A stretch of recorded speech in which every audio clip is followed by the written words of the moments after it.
See it sitting right there in the corner. I never thought that I would get it. You'll find Frank's pride and joy. This is a 1955 Chevrolet Bel Air. A prized possession that looks better suited for a date with the junkyard. You could probably say it's in poor condition. Windows are broken. It doesn't run. But from bumper to bumper, Frank sees nothing but beauty in this jalopy.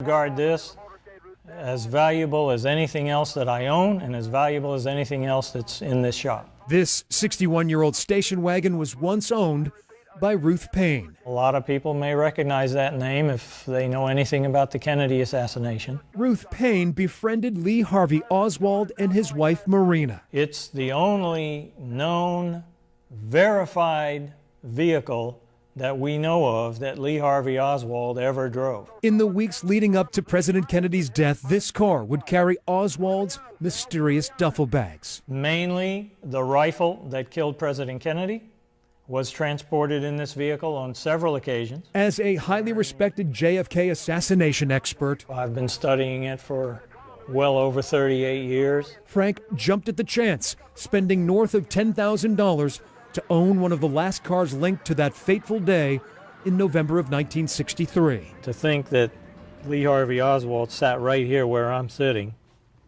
and put his hands on this steering wheel, turned that ignition, used this selector, and drove this car. Not long after the assassination, Ruth Paine sold her Bel Air to the next-door neighbor. She did indicate that this car held some bad feelings for her. There it sat for more than 50 years, deteriorating, until it went on the auction block in 2015. It's in poor condition, but we're lucky that it still exists. Frank says not everyone holds the aging vehicle in such high regard. There has been several people that have stopped by to look at this and didn't want to get any closer than about 2 feet.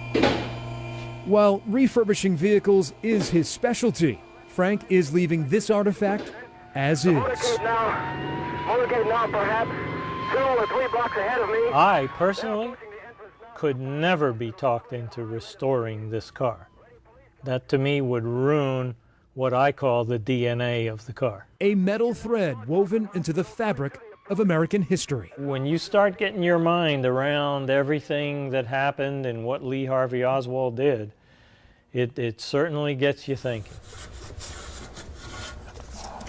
Restoring hot rods, preserving the past. It's what fuels his inner drive. It brings me personally closer to it. For Frank Battleson, this relic is the one that stands out among the rust. In the meantime, I'm just sitting here quiet with it, and it's my little piece of history.